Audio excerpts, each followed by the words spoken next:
I ain't gonna lie, y'all. I'd have been in a couple situations, man, over the littlest things while I was incarcerated. You're gonna find yourself having to fade and fight over things that just get on your nerves or things that you feel like you're in the right about.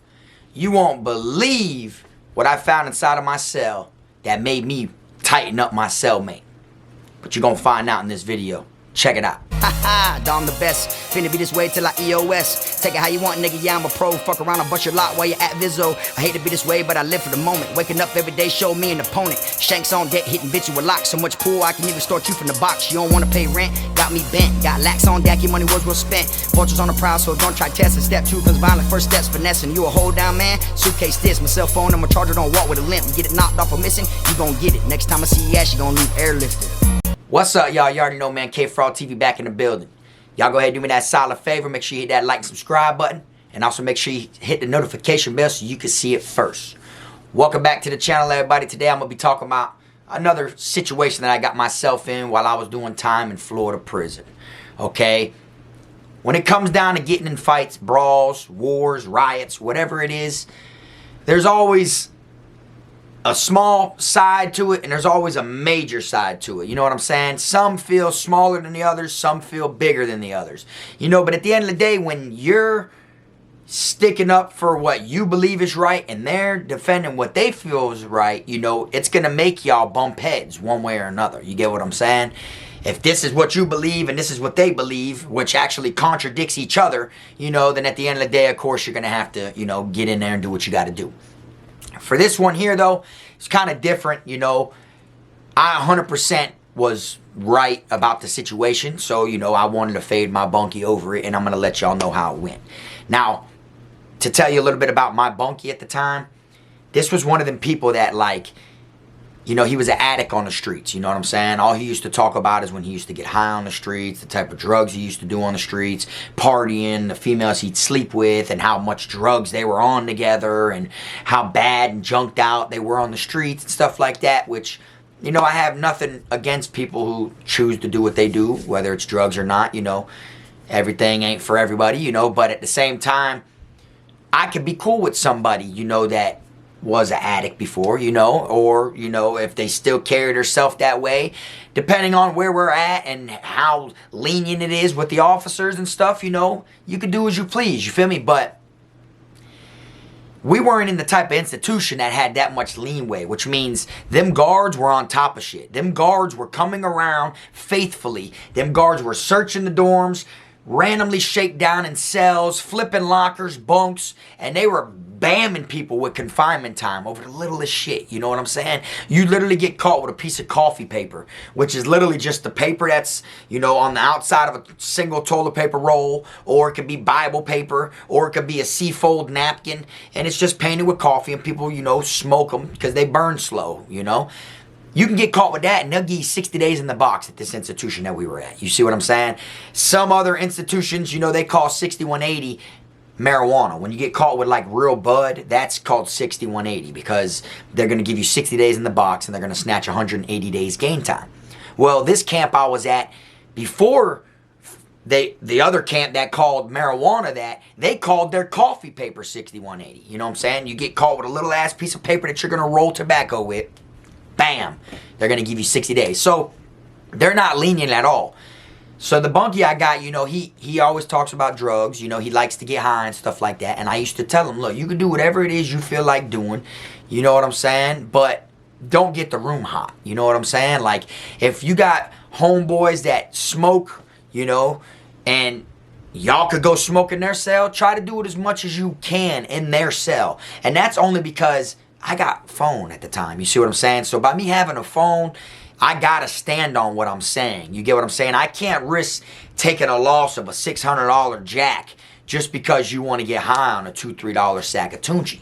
You see? So it's like, it's respect. You feel me? I'll respect that you like to get high and everything, but you just gotta respect the fact that I got a phone in our cell. You see? So my bunkie, you know, he was cool with that. You know, he didn't trip, you know, and he did. I'd say 95% of the time, his homeboy that he would smoke with, they'd go to their cell because his homeboy that he smokes with, bunkie smoked also. So it's like, here you come to this cell, and it's only me and you smoke and get high. I don't. You feel me? But the people you're smoking with, why would both of y'all come to my cell to smoke with my bunkie when all three of y'all could just stay in your cell and get high? That's how I look at it, you feel me? Because, you know, the guards see the traffic, you know, and before they even put cameras in the dorms, you know, this is around that time, you feel me? They actually added cameras to prison in Florida while I was in prison. When I first got there, we didn't have cameras, so the guards would just go off of the traffic, the movement, seeing where everybody's going and walking and stuff, you feel me? So when I'm in my cell and you come in that bitch all 3 deep, you know, and there's 4 of us, the guards, you know, whether they don't know you're going to get high, they're still looking at the fact that 3 people are entering a 2-man cell. You see, so that's a no-no right there. That's a red flag. And if they really are by the book, they could come pull you and flip the room and do all this shit just because there's more people in that cell than the amount that's entitled to actually be living in there. And then if it's an officer that knows the damn dorm, you know, if he's the sergeant of the dorm or the officer that's been working there, he knows who sleeps in what bunk. He knows who stays in one cell. Because imagine how many counts he's got to do when he goes around master roster and you got to read him your ID and all this and he sees your name on the list. After a while, that shit's going to trigger. So he's going to know inmates such and such and such and such do not live with inmates such and such that are walking into this cell. You see, little shit like that. But Tunchi wasn't even the problem. For those that don't know what Tunchi is, because I know some people do mention it in the comments, like, what's Tunchi? Tunchi is K2, all right? If you look it up, spice, you know, with fucking bath salt and different things all mixed with it, you know what I'm saying? It's sprayed and different stuff, and it's crazy. But anyways, if he was only on the K2, then it would have been, you know, whatever, you feel me? We would have, you know, found a way to not make it go, you know, down the way it went down. But it wasn't a K2 problem, all right? I'm going to tell you how it all started. One day I was sitting there. I'm bottom bunk. He's top bunk. I'm sitting in the cell just chilling. I'm laying down. I'm looking up at the bottom of his bunk, you know, which is this cement slab. You know, people usually put toothpaste on the back of pictures, whether it's a calendar or pictures of females or your family, whatever it is, they put toothpaste usually there and they stick it to the thing. So that way when they lay down and they look up like this, they just sit there and they think about whatever they're looking at. Well, at the time I actually had a roll-on deodorant, which is the deodorants that got the liquid and it's got a ball in it. So when you go like this, you know what I'm saying, the ball rotates in the liquid and gets on your arm. I actually had one of the balls. People would break them out and use them like to bounce against the wall or whatever and shit like that. So I had a roll-on deodorant ball and I was laying back and I was just tossing it up a little bit, catching it, tossing it up a little bit, catching it, tossing it up a little bit, you know, just playing around. And it bounced off and it fell on the side of the bunk, like down under the bottom bunk. Now, the cell I was in had like not the foot lockers weren't the ones in the way, but it had like at the bottom of the bunk was like a metal frame attached and it like was almost ground level. You know, it's kind of like your cubby. There was cubbies, 2 cubbies. So you can't get all the way back there, you know, to grab the ball. You know, like you ain't reaching your arm down on the side, you know. So you literally got to like go get the broom or some way or build you a fishing pole out of paper and try to get it, right? So I go get me the broom, not thinking nothing of it. I'm like, man, I got to get the ball out from under the, you know, my shit. So I go get the broom and come back. You know, I use the broom. I drop down on the ground. I stick the broom way under there against the wall and I slide it like this to pull the ball from back in the corner because I can't reach it regularly, right? When I do that, the ball ain't the only thing that came out from under the bed. You know what I'm saying? And it blew my mind when I seen that shit. You know what I'm saying? Like, when I pulled it like this and the ball came out, I look, I'm like, man, what the fuck is it? I look, and it was a syringe. A fucking needle syringe, right? Now, you know damn right well you're not supposed to have syringes in prison. You think about it, you know, like, the only time you see syringes in prison is if someone's shooting dope or doing steroids. You know, people get them smuggled in and stuff like that for that reason, you feel me? But there's certain size syringes, you know what I'm saying? Like they can't use too short of one, you know, in order to do the steroid because then they'll miss their muscle. You feel me? So when I seen it, I pulled the syringe out. I'm like, oh, hell no. Like, I don't know how long this shit's been under the bunk. You know, I'm on the bottom bunk, so off rip, you know, we're both gonna go to jail if they came in here and did a shakedown and found that shit. You know what I'm saying? We're both going to jail. But the fact is that his DR is gonna say it was found under the bunk. He was on the top bunk. He's got a way to actually try to like get the DR disputed and walk freely on the DR. Me, since I'm the bottom bunk and that bitch was in the corner on the floor under my exact bunk, I'm gonna be the one where there ain't no loophole. I'm gonna have to go take that time and go lay down. So I'm like, man, what the fuck? So I addressed my bunkie about it, you know what I'm saying? And in my mind, I'm like, ain't no way in hell my bunkie's dumb enough to have dropped this shit. You know what I'm saying? I know for a fact this shit must have been hid here for a while, dog, or something. You feel me? Like, you know, because I ain't never really seen my bunkie shoot up like that or anything. But there is a lot of times that he would be in the cell getting high with people and stuff. So I'm thinking, you know, maybe he was just smoking Tunchi at the time. But when I started thinking about it, I'm like, man, I never really smelt that much Tunchi in our room, though, when I'd come in there after them dudes would leave and stuff, right? So I start thinking and start picking at my own brain before I, like, go to mention this shit to bruh, right? And I didn't want to just jump the gun, you know what I'm saying? But I couldn't help it because of the fact that I got a phone, you know? I can't take the risk. So I'm like, man, I feel like he tried me. So I tell him, I'm like, hey, Bunkie, check me out real quick, bro, right?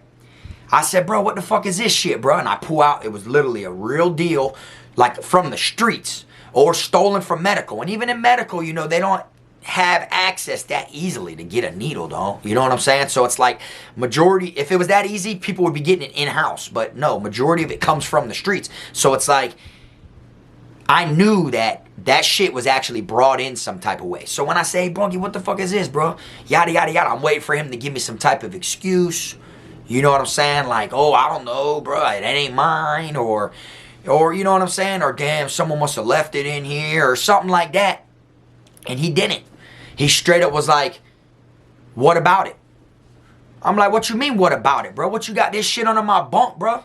You feel me, bro? They come in here, bro, get my phone knocked off and shit like that. I'm going to take the same amount of money that... And I started snapping on him. I said, I'm going to take the same amount of money that it takes to buy a fucking jack, and I'm going to put that same amount on your head and get you flipped and ate at every institution you land at, bro. Like, I was snapping on him. You feel me?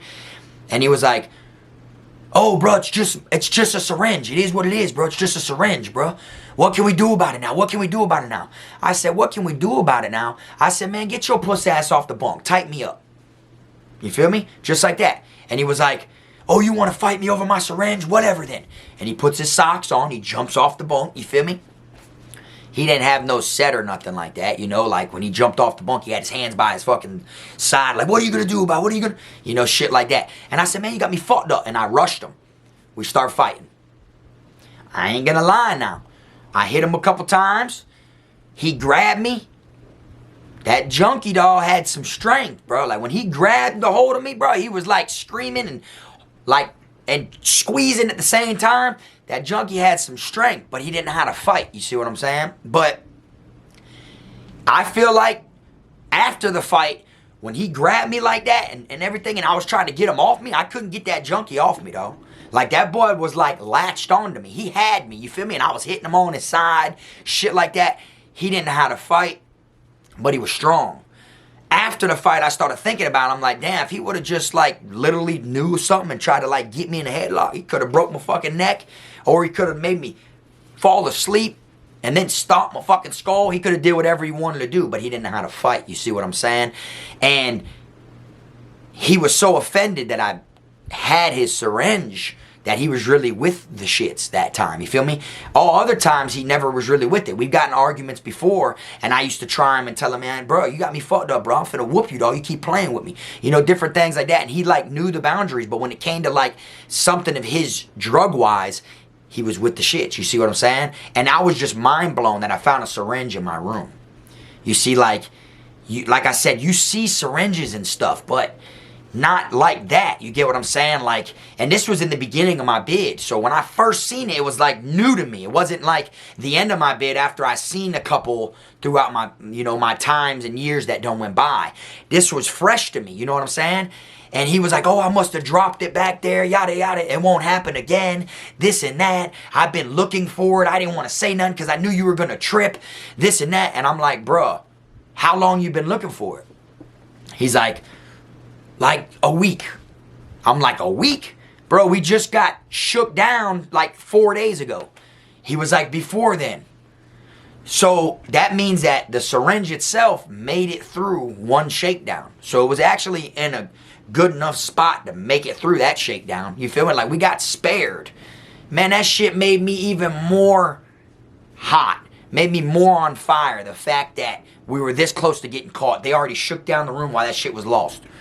So I'm like, bruh, after we were done tussling and shit, and I hit him in his sides a bunch of times, he let me go. So he had me like locked, you feel me? But he couldn't take the hits I was hitting him.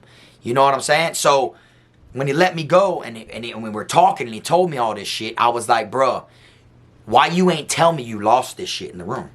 He's like, I didn't know where I lost it at. I didn't know if it was in the room. He's like, I thought it was on my bed, and then I thought maybe I threw it in the damn laundry when they did linen exchange, and I thought maybe it like punctured the blanket or punctured a sheet, and when we threw it out on Tuesdays, when they come around and change your linen, I thought maybe that shit got sent to laundry with it. So I was like, you know, at the end of the day, it ain't in our room, but I'm not going to say nothing to him and make him trip. That's what he was telling me. I'm like, bro, you should have at least said something to me, bro. Because I dead ass would have tried to find this shit before it was too late. What is the odds that I fucking dropped the ball down there and went and got the broom and found that? You see, like, if I wasn't playing with the ball, you know, what if I was just like, man, fuck that, dog. Just said, I'll just sleep on it. I ain't even trying to grab the ball right now. And just rolled over and went to sleep, forgot all about the ball, and didn't even think about getting the broom.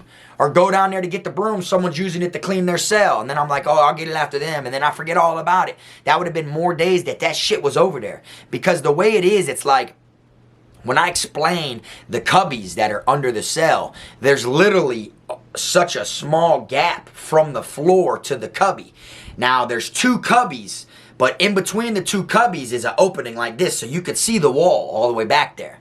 You feel me?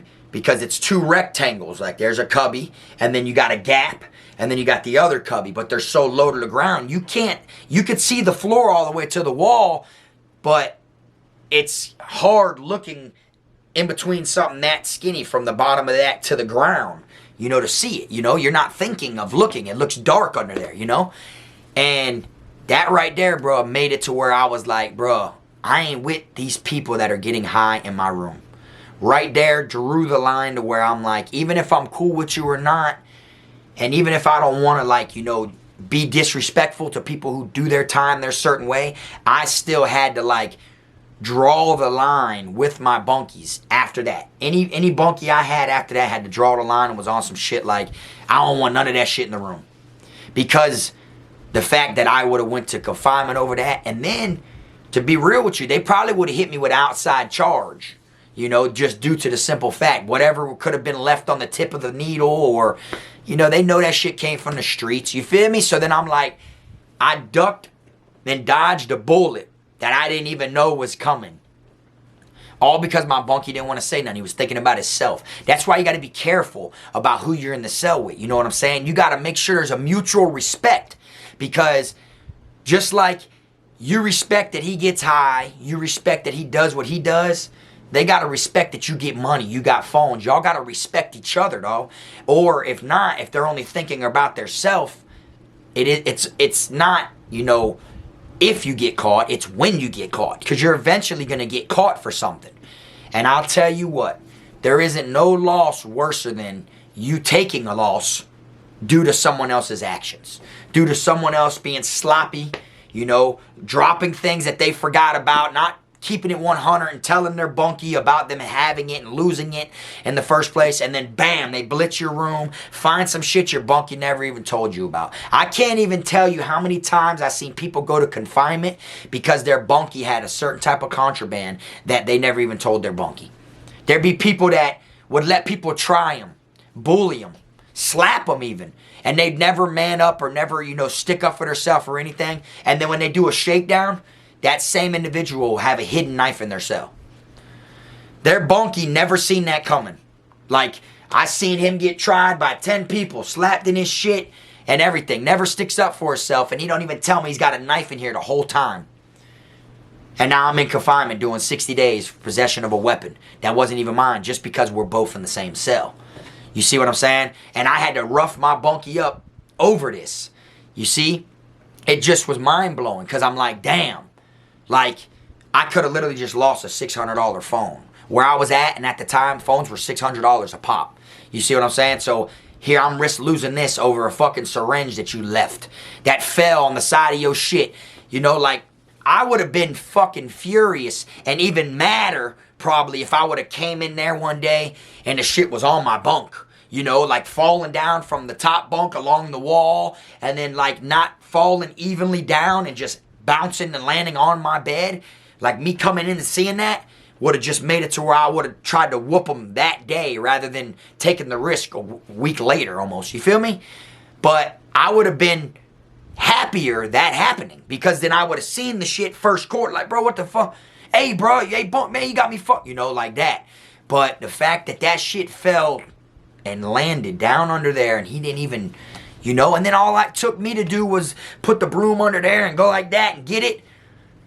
Like, bruh, you obviously wasn't looking that hard. You said you've been looking for it, you don't know where it was. No, I think once he felt like he figured it out in his mind, oh, it got stuck on the blanket and went to fucking laundry. He felt like that's what happened to it. And he probably told his buddies that he was shooting up with and everything. Oh, yeah, bro, I messed up, bro. It was in my blanket when I threw it away and went to... Told them a whole... And that shit wasn't accurate, man. That shit was on the side of our bed, bro. You know what I'm saying? And I felt like he deserved that. He deserved more than that. But what it was is, I was cool with him. You see what I'm saying? I don't never try to purposely disrespect somebody. It's respect until there's disrespect. You see what I'm saying? Like, I'm going to respect people until they disrespect me, and then here comes the disrespect. You'll never get disrespected by Frog just off the jump. You feel me? I'm cool, calm, and collected like that. So it's like, I was cool with him. We did time in the cell, you know. We was in there like 7 months together. You feel me? We did time in the cell. Like, we knew each other, you know, like it was, so I knew shit about him, he knew shit about me, we chopped it up, we vibed, and stuff. So it was like, it didn't have to like come to being a disrespectful manner, but due to the fact that you didn't say nothing to me, dog, and you know how much I got at stake right now, like if we get caught and go in on this bullshit, if we go in over this humbum ass shit, you know for a fact, bro, the loss I'm gonna take, all because you didn't say nothing about it. You see, that right there is what triggered me and had me so hot to where I was like, I gotta put my hands on him. You feel me? And then he didn't deny it, Even when I was mentioned it to him, like I said, I didn't straight up yank him down and just start beating the shit out of him for it. No, I kind of like gave him a chance to explain the shit, and he felt tried or whatever too, so and then that's what it was. You see what I'm saying? But that's why you got to be careful, man. You feel me? And for anybody that's watching this video that's been locked up before, that had to fight your bunkie over some shit they had in the room, drop it in the comment section so people can know about it, because I know I'm not the only one that's been through this type of shit. And I know that because not just from my experience, but from seeing it. Like I said, as many people I've seen take that trip and go to the box over things that their bunkie had. You feel me? I know for a fact that shit happens a lot. And you don't really see people speaking on things like that. When you break down the prison politics and you try to explain to people what prison's really like, they always want to, only talk about them. You got to talk about others. You got to talk about what you've seen happen with other people as well. So that way it isn't like it's a once in a lifetime thing that only happened to you. No, you see, this thing does happen. You see what I'm saying? And it isn't just syringes. It could be phones, it could be knives, it could be drugs, dope, money, it could be all types of shit that's considered contraband that people will literally hide from their bunkie. Now, I understand if you and your bunkie ain't cool, if y'all don't get along, then of course, fuck them. It is what it is. I ain't gonna tell bro I got this shit in here. It's none of his business. You know what I'm saying? But if it's somebody that you claim you're cool with, somebody you claim that you fought with, and y'all are dogs, and you know what I'm saying, and he's got a lot at stake, would you tell him? Would you tell him if you had something in the room you shouldn't have? Or would you just keep quiet about it? You see, I know you're not supposed to tell everybody everything you got, but you'll know the difference when it's that type of bunkie that you do, click with or one you don't click with. You feel me? Me and this bunkie, we clicked, we were cool, you know what I'm saying? We chopped it up and hung out and shit. So I felt like he respected me enough to not do it in-house that much, that he'd go to other cells, but he didn't respect me enough to tell me that he lost something in our room, and I just happened to be the one to find it. You know what I'm saying? And I feel like me put my hands on him is what he deserved. Straight up. He's lucky it didn't go more than that. You know, but it was, what it was is I didn't want people to really know what was going on with me and my bunkie, just due to the simple fact that you got other people out there that try to get money. So they might look at it like, oh, Frog beat his bunkie up because Frog found a syringe in his room. Okay, well that lets a lot of people in there know Frog's bunkie shoots dope. So now there's going to be people that are trying to get money however they can. So they'll try to go behind my back and try to talk my bunkie into buying dope off them and shit. And which, you know, I wasn't serving my bunkie, you feel me? I was getting money and doing other things, but they'll try to, you know, go behind you and try to think of a dollar any way they can. And then it's like, the more people that serve him, the more chances I got to worry about him wanting to get high in our house. You see what I'm saying? So, and that's how it goes, you feel me? So I didn't really want people to know because, yeah, a motherfucker could tell you, nah, I ain't got the money for it and stuff like that until you have it in front of them. They're going to try to get that money. You see what I'm saying? And I didn't want a lot of people trying to serve him because then that would have been more traffic. He would have been acting more sloppy. He would have been bringing more attention to my cell. He would have had people that are hustlers coming to my cell, or they'd see them walking from my cell to their cell and then in my cell, and then he's all drugged up, slugged up, you know, like stuff like that. And I don't need that. You feel me? That's why I kept it to myself about the whole situation that me and my bunkie went through. But I'm pretty sure he told his little junked out buddies or whatever, yeah, me and my bunkie fought, yada, yada, yada. You know, he found a syringe in the room. I thought the syringe that we've been missing and shit like that. You know, like, but to me, it was just a sloppy act. You know what I'm saying? And if you're somebody that was locked up and you've ever had to go through something like this with a cellmate over anything, about there's being something in the cell that you knew that shouldn't be in there and you found it, or them being sloppy, or, you know, like I've had bunkies before that would smoke and I'd walk in the cell, and some cells have like the half table that come out the wall, like there's no way to sit it or not. It's just a little half table. You literally stand up next to it, and the little half table, and then I'd walk in the cell and there'd be pieces of Brillo laying there and shredded tobacco. Like if anybody just walked by the cell, any guard and looked, could see that. You feel me? That's sloppy as hell if you ask me, bro. Knowing you ain't supposed to be smoking, bro. You got to check that shit. You feel me? Because all you're doing is you're just postponing until you eventually get caught and go to confinement over some bullshit. For real, y'all both got to be on the same page if you want to last the longest on the pound without going to the box with some box time. And that's what it is, bro. And a lot of people, bro, only think about their self. So I felt like my bunkie only thought about his self at this time. You feel me? It'd be different if they only take one person to confinement out of a two-man cell when they find contraband. Down here in Florida, they're going to take both of y'all. Straight up. One of them might be able to man up and be like, hey, it was me, this and that, this and that. But then they don't know if you're forcing your bunkie to say that, to take the fall, if he's being your fall man. So they're going to be like, take them both. You see? So it all really depends. You feel me? But if you've ever went through anything like this, drop it in the comment sections, because people are always reading. People are always in tune and enlightened by the comments. Y'all believe it or not, the comment section plays a real major part in my videos. People like to chop it up with each other, and I see that, and I'm highly appreciated that people come together like that and chat inside the comment section. So drop it in there, let people know the shit you've been through or what you would have did in this situation. Drop your opinion. I appreciate y'all watching. Like I always say, y'all make sure you keep them rats, squares, clowns, chomos, pedos, gunners, wannabe island boys, clout chasers, lying-ass motherfuckers that be on YouTube testifying, selling the whole McDonald's, people that hang out with rats faithfully and talk to rats. Keep them all out your circle, man. Till next time, this the one and only. I am my team, Frog.